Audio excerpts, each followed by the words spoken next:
Here we are looking through the Unity lens at this Easter experience. And how many of you have attended the candlelighting ceremonies at Christmas time? Yeah, so we're expanding this metaphysical exploration of our sharing more deeply into the Easter story. And the information I'm providing today is mostly coming from a 5-minute video on the Unity World Headquarters YouTube channel called What Unity Teaches, Easter. And is it still up on the website?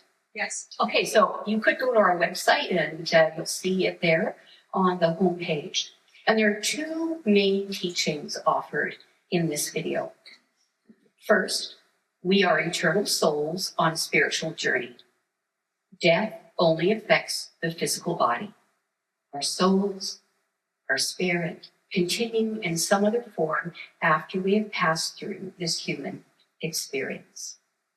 And in Unity, you might hear different opinions about whether or not the story, as written in the collective of writings called the Bible, whether that's actually infallibly true.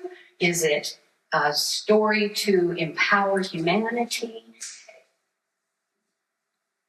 Well, we say we're not sure. And so we hold space for people's difference of opinions and perspectives on that. We honor that.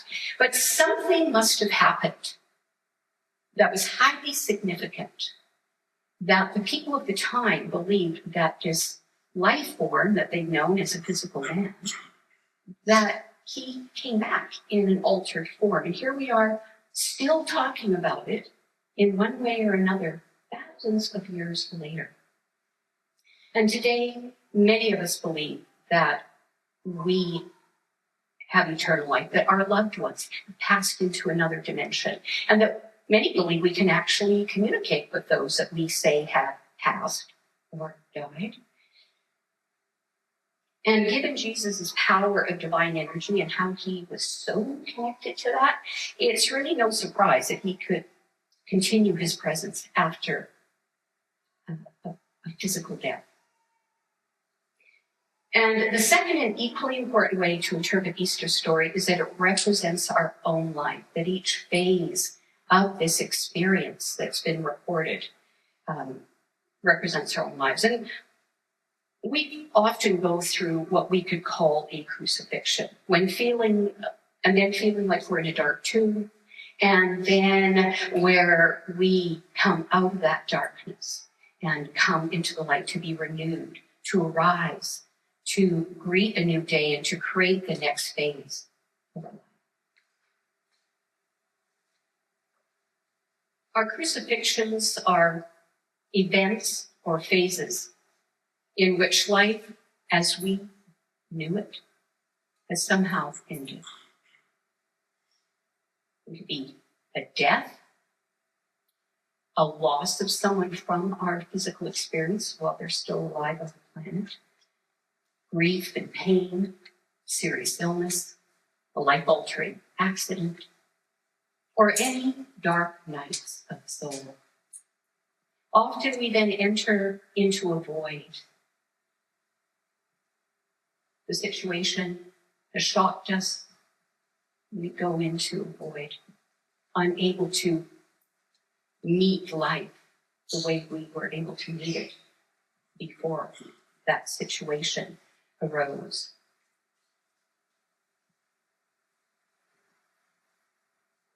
And we can process if we actively engage the tomb, or some call it the womb of creation, even that darkness where something new is being gestated to come into the rising.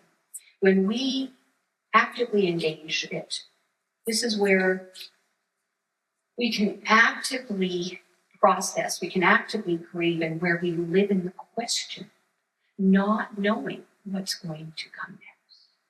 Anybody relate to that in your own life? And there can be a dark time in anyone's life, but it is also a period to spend time in the silence. And you've been around Unity for a while, you know Charles Fillmore the co-founder, talked a lot about silence, being in the silence, and connecting into the field of consciousness, connecting in to receiving what is for our benefit to receive, to hear the messages that our own soul wants us to know for our good. There we get to feel the presence of spirit and have an embodied remembrance of our own divine essence. One of the primary teachings at Unity is that each of us is divine at our core. We are made in the spiritual image and likeness of the eternal source, and we are one with that eternal source. That one power and one presence, everywhere present, and called by many names on this planet. Some call it the energy of love and intelligence. That is the universe. After this period of darkness and silence, a new day always dawns.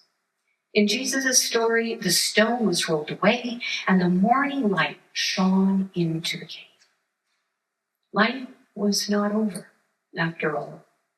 The tomb was now empty and filling with light. In Unity, we believe that no matter how bad things get, we will eventually see the good come out of it. Our lives will be resurrected. Life likely isn't going to look the same as it was before, but we continue to have opportunities to love and express the divine energy in us. There is always more to come. That is part of living eternal.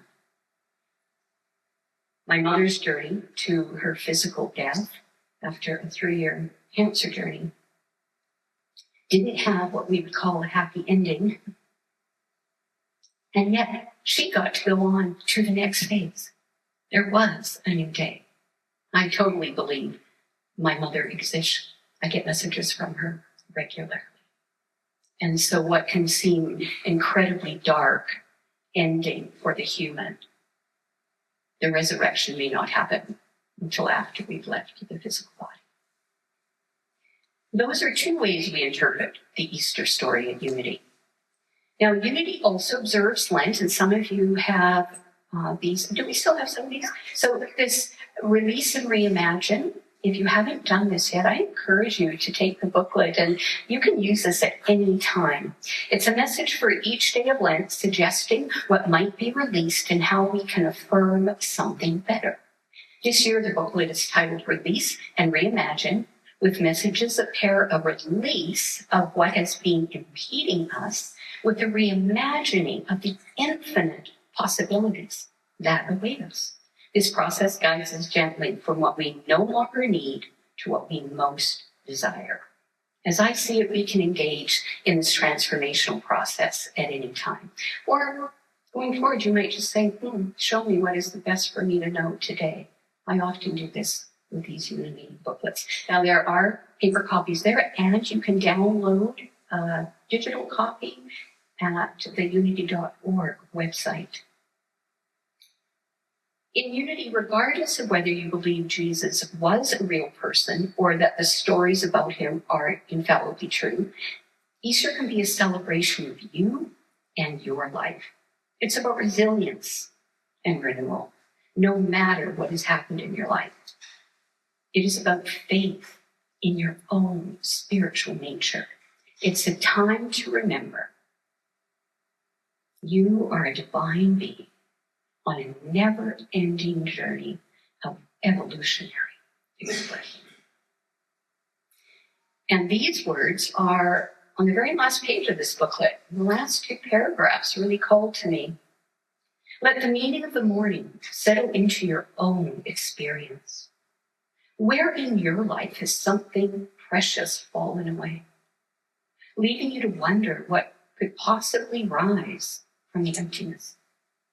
Have you found yourself standing at the threshold of something new? Not because you planned it, but because life rolled away a stone you weren't ready. 2. Easter invites us to recognize that resurrection is not a one-time event. It is a divine pattern woven into the fabric of our becoming. This sacred morning reminds us that the tomb is never the end of the story. In our memories of greatest uncertainty and surrender, Spirit is already at work, calling us forth, unbinding what no longer serves and guiding us into new life, perhaps in a way we have yet to imagine for ourselves. And so when you came in the door, you were offered a clipboard, some paper bunnies, a foam bunny, and a pen. All right. So we're going to go through this 3-phase process: the crucifixion, being in the tomb, or the womb of creation, and then rising up and focusing on what we're calling forth into our life. We'll have 2 minutes of silence to fill in the paper bunnies. My vision is these paper bunnies are disposable. And I'm going to guide you through a process where you're invited to write on these paper bunnies what you are done with. And where you felt crucified? Where are you holding on to patterns of behavior or beliefs that you realize are not for your highest good? And you're saying, okay, I'm going to consciously declare that I'm willing to resolve what can be resolved. Perhaps in this moment, perhaps there are things that you go, well, I'm consciously declaring that I'm going to allow a resolution. It's not 100% going to happen now. It's going to be a process over these next days and weeks. But you make that declaration of, I'm ready for whatever I write on these papers to transform in some way. It could be completely releasing, resolving, dissolving, evolving. And the invitation is to not write like a journal entry. Just write front and back, and you can write on top of the words you already wrote. Anything. Just write what you're willing to transform or release. And then, if you feel today that you're complete, you can crumple that up, take it home and burn it yourself, or I'll be collecting them and burning them after today's gathering. And there are lots of paper bunnies over there. So if you decide to crumple these up today and you go, you know what, I'd like to do this process again for myself, then take another couple of the paper bunnies and let it be an ongoing process. And you will then go into the silence. And in the silence, there's an invitation to listen to what Spirit has for you. What realization does that silence hold, that sacred space hold? Does your soul have a message for you? And then the foam bunnies called to me because they're durable. So the invitation in the third part is, and I forgot to mention why I chose bunnies. This is an important part. I'm going to back up a little bit.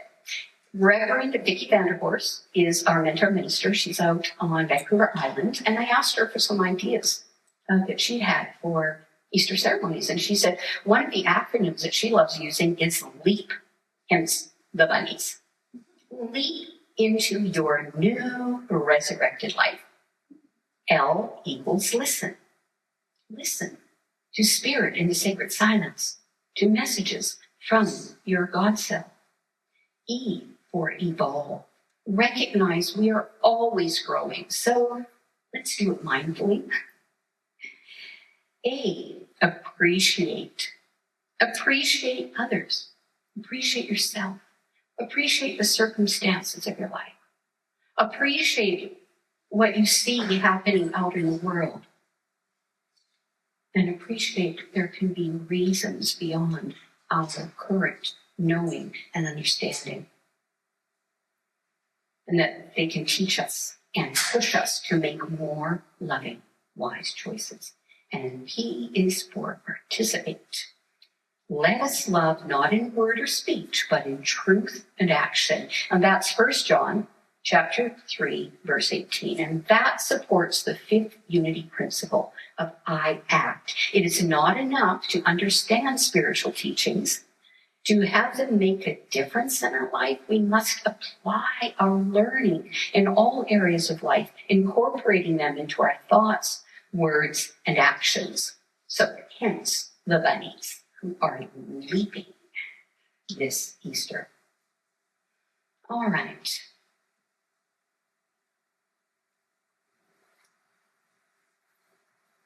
Anthony's going to play some background music, and when we go into the 2 minutes of silence, he will stop playing. And of course, we're in a room where you'll hear things. So if you can forgive the sounds, you go, stop silent, forgive the sounds during the 2 minutes of silence, and allow the Creator Source to speak to you. And so taking your paper bunny and settling into you for now, knowing life is happening, you'll engage in other moments, and right now you're coming home to self with your conscious awareness, with your breath, consciously feeling the in-breath and the out-breath, feeling how you are supported by the chair, feeling your feet, feeling if your legs are crossed, noticing the pressure.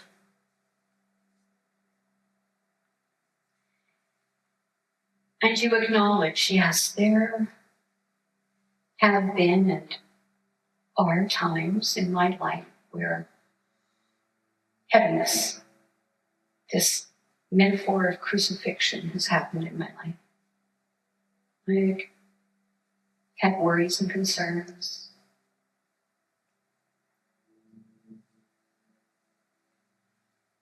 And you ask yourself, what am I ready to release, resolve, dissolve, evolve, that I know I cannot take forth in the way I've been carrying it and live into an expanded version of my life? And so I invite you to start writing.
And knowing that you can continue to add to that list, I invite you to take a moment to look at what you have already written and to be curious. What did these experiences teach me? What wisdom can I gather from the very life experiences that were challenging? What have I learned about myself, about others, about relationship? What wisdom gifts do I want to gather? My wisdom gifts go into a treasure chest in my sacred heart chamber.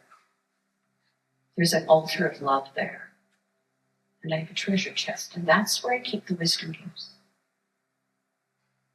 I don't want to have to repeat circumstances to get the wisdom gifts. I want to get the wisdom from what I've already lived. I worked hard for some of those wisdom gifts. I claim them. You might know consciously what the wisdom gifts are, and they might sit in your subconscious to be accessed as for your highest good in a future moment.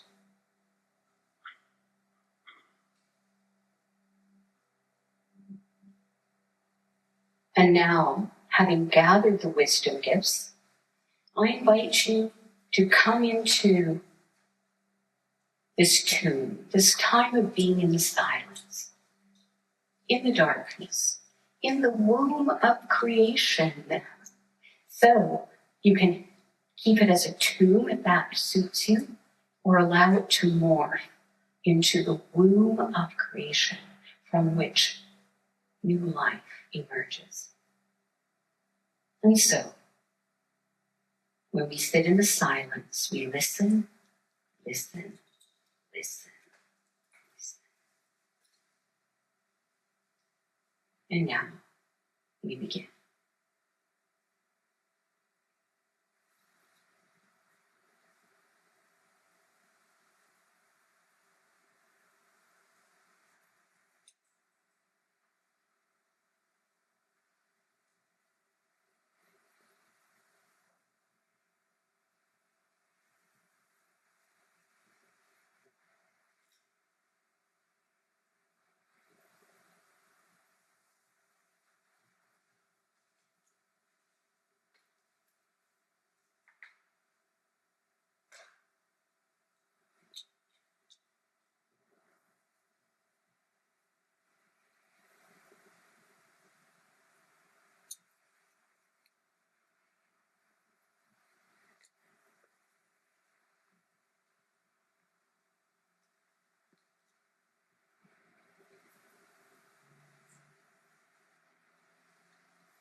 And now you are invited to roll away the stone, allowing the light to enter in. The light of a new day. Another opportunity to step forth into your life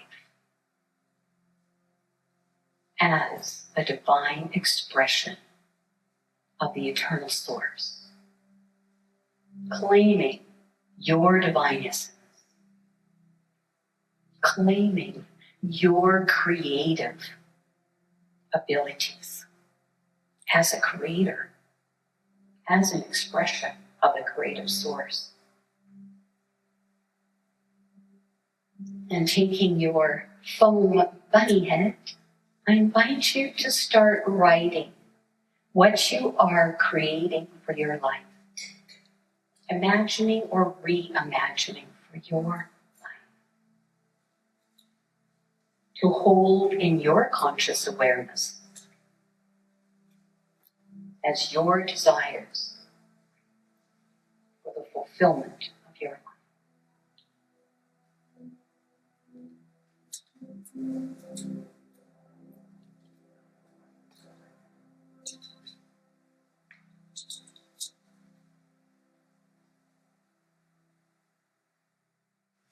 And I'm being guided to invite us 3 times to sound. We often sound. We didn't sound today as a group. I'm inviting you to sound ah, the sound of the heart chakra, and send out these blessings that you claimed for yourself. Someone else in the world is praying right now for that blessing. So I'm inviting you to use the power of your voice, and let's send our blessings out into the world. Shall we?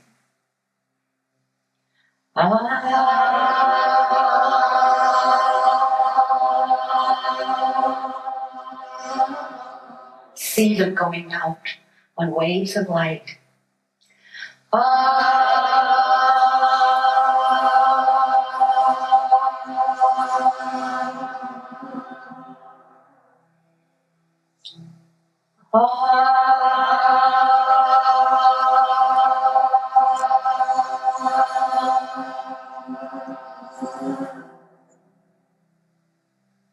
Thank you for joining us today in declaring relevance to the Easter story for our life,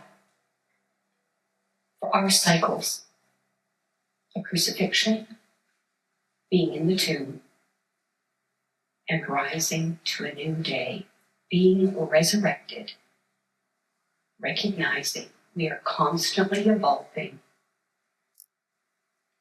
We claim it, we celebrate it, and we say yes. Yes to life. Yes to creativity. Yes to conscious living as a divine expression of Source that we all are. Any blessings.